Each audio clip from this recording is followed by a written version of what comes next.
era a Renascença Inglesa, que culminou com o começo da Era Tudor.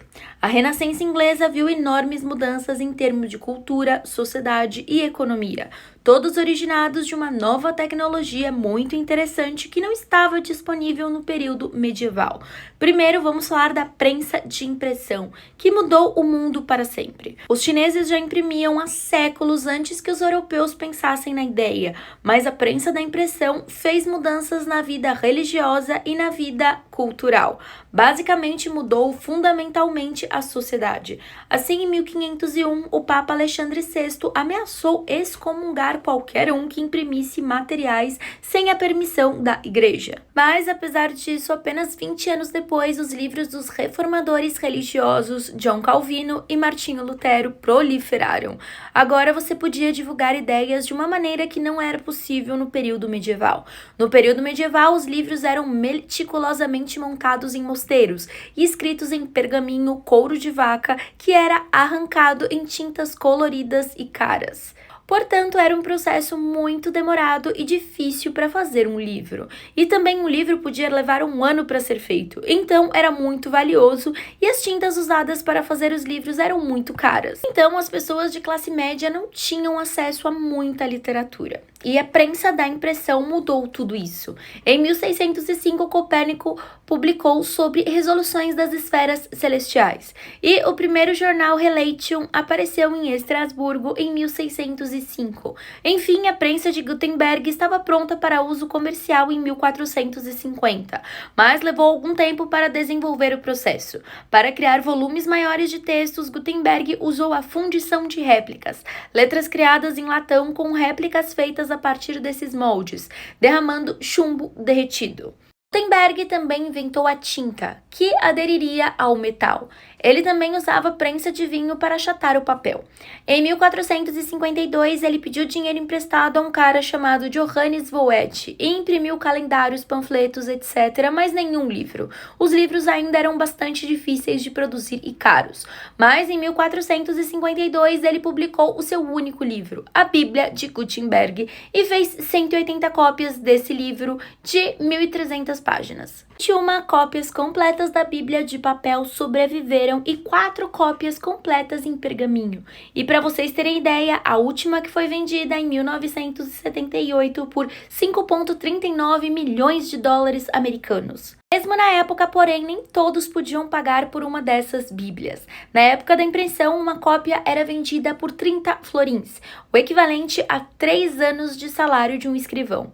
Assim, as bíblias eram inicialmente compradas por mosteiros, universidades e indivíduos muito ricos. Gutenberg continuou imprimindo até 1460 e morreu em 1468. Os impressores aprenderam o ofício com ele e se espalharam. Assim, em 1470, os impressores italianos faziam um comércio muito bem sucedido.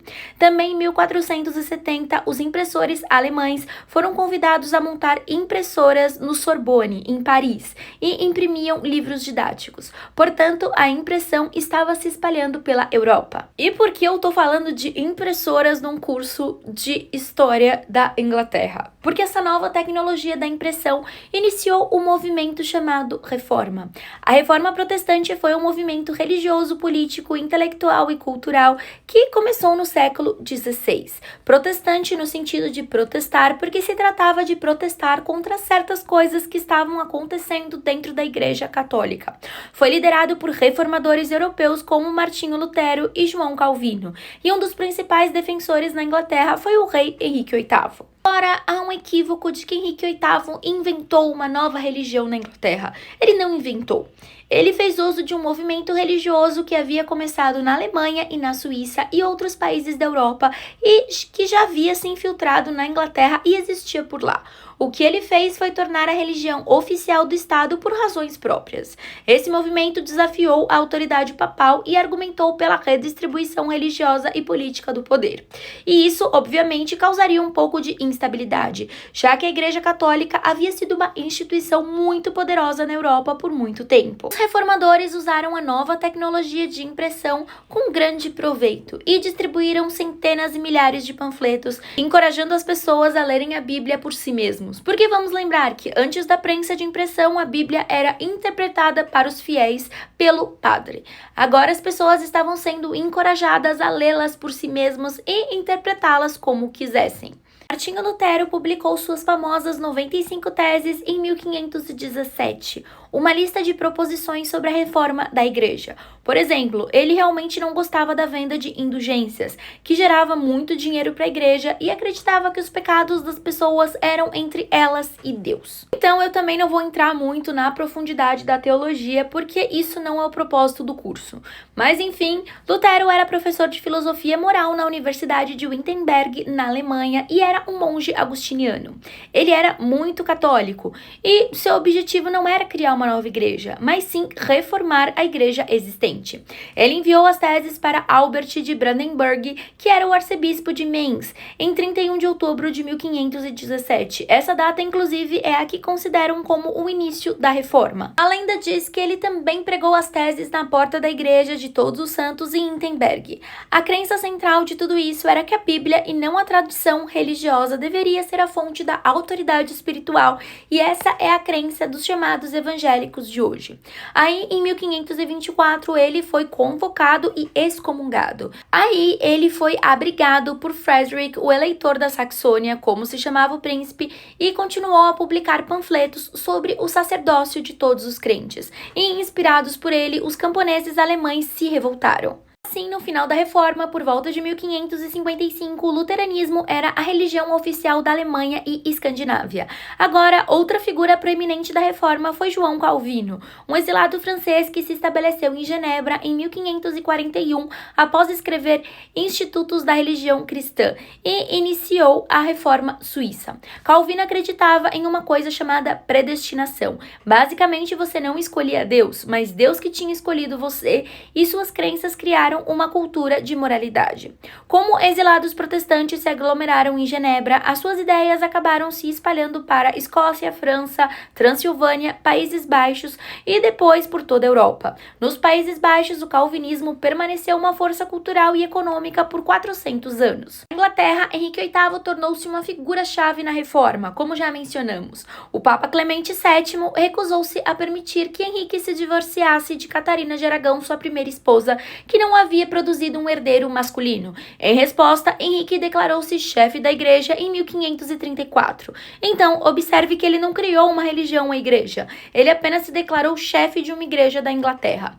E aí ele dissolveu os mosteiros e confiscou suas riquezas. Isso parece bem legal e trouxe muitas coisas que culminaram na evolução da Inglaterra, mas também houveram coisas terríveis. Muitas coisas foram perdidas por causa da dissolução dos mosteiros. Ele destruiu inúmeros artefatos, textos, registros e monumentos do período medieval. Ele também trabalhou para colocar a Bíblia nas mãos das pessoas comuns, porque lembre-se, mencionamos antes que houve um período da história em que as pessoas simplesmente não podiam comprá-la.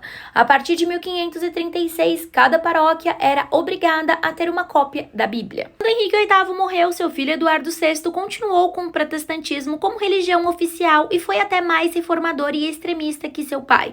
Ele morreu após apenas 6 anos e foi sucedido por sua irmã Maria I, que impôs seu catolicismo reacionário e puniu duramente os protestantes. Não só porque ela era católica, mas porque sua mãe havia sido humilhada quando Henrique VIII se divorciou dela e ela sofreu bastante.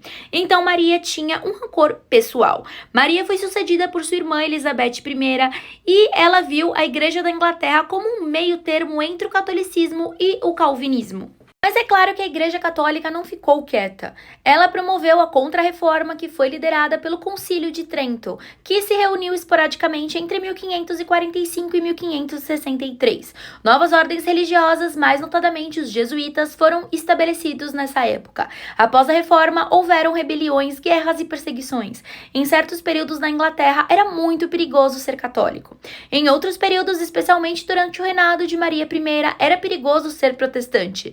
Essa mudança na religião também significava uma mudança nas redes de poder, e isso levou a muita instabilidade e muito derramamento de sangue. Mas também esse período levou a música de Bach e a arte do período barroco e o florescimento das artes e da filosofia. Então vamos falar um pouco sobre as artes, a cultura e a sociedade. Agora, a mudança que surgiu na reforma foi a ideia do papel do indivíduo em relação à sociedade. O indivíduo tem seu próprio relacionamento com Deus e isso não se resolve dentro de uma estrutura social da igreja. E essa ideia de individualismo é um grande componente da Renascença inglesa. A Renascença inglesa foi um movimento cultural e artístico que começou no início do século XVI. Assim, houve uma renascença pan-europeia, especialmente como é referida quando as pessoas usam o termo renascença. Renascença, claro, significa renascimento e começou na Itália no final do século XIV. O norte da Europa geralmente chegou tarde em termos de renascença. Como eu já falei em vídeos anteriores, a Renascença inglesa estava no seu auge na era elizabetana e suas formas de arte dominantes eram a literatura e a música. Enquanto a Renascença italiana se concentrava na arte visual e você tem todas aquelas belas pinturas dos grandes mestres da Renascença italiana. Então, algumas literaturas incríveis saíram da Inglaterra nessa época, como por exemplo William Shakespeare. Havia uma tradição de literatura em inglês vernáculo e isso aumentou com o uso da imprensa durante o século XVI. E foi incentivado pela Reforma Protestante que pediu às pessoas que lessem a Bíblia e subsequente outras obras por conta própria. A tradução da Bíblia por William Tyndale em inglês em 1526 incentivou a publicação de outras obras. Roger Aitken, que foi um estudioso influente e tutor da princesa Elizabeth na adolescência, acreditava que a fala era o maior presente de Deus na humanidade. Então Elizabeth assimilou isso e tornou-se patrona das artes orais. E, portanto, o auge do drama e da poesia em inglês ocorreu durante a era elizabetana, onde temos pessoas como William Shakespeare, Christopher Mallory e Edmund Spenser, cujas obras ainda são muito lidas hoje. Houve desenvolvimentos em filosofia e visões do mundo e esferas intelectuais que não seriam possíveis durante o período medieval. Intelectuais de época como Thomas More, Francis Bacon e Thomas Hobbes escreveram sobre coisas como empirismo, que é a crença de que a vida é vivenciada pelos sentidos. É claro que isso teria sido realmente ofensivo para a mente medieval, que via Deus ou coisas espirituais como a base da consciência, especialmente e como base de todas as coisas. O método científico não exatamente como conhecemos hoje, mas a ideia de ter uma hipótese, então observação, experimentação e conclusão, estava começando a se desenvolver nessa época e também a ideia do contrato social. No mundo emergente da ciência, o método baconiano de Sir Francis Bacon foi o precursor do nosso método científico moderno. Ele apresentou essa ideia no seu livro Novinho Organum, e o título realmente faz referência ao Organum de Aristóteles, que era um tratado de lógica. Então havia uma fascinação, como eu disse anteriormente, com o mundo clássico nesse período da história inglesa. Esse livro foi publicado em 1620. Agora, não era que as pessoas não observassem cuidadosamente as coisas no período medieval, mas quando a faziam não tinham meios de compartilhar essas observações, o que a imprensa tornou possível. Arquitetura na Renascença também é uma área fascinante. Um estilo renascentista realmente não surgiu até a época de Elizabeth, com exceção de edifícios como o Palácio de Hampton Court, que foi construído na época de Henrique VIII. Você pode ver o tipo de janelas estreitas e torres estreitas, chaminés altas, até sua cor de tijolo vermelho fascinante. Tudo muito renascentista. O comércio de lã, que havia feito muito dinheiro no período medieval, estava diminuindo, então havia menos dinheiro para construção. E Elizabeth I criou uma lei exigindo que as pessoas usassem chapéus de lã aos domingos. E não, eu não estou inventando isso.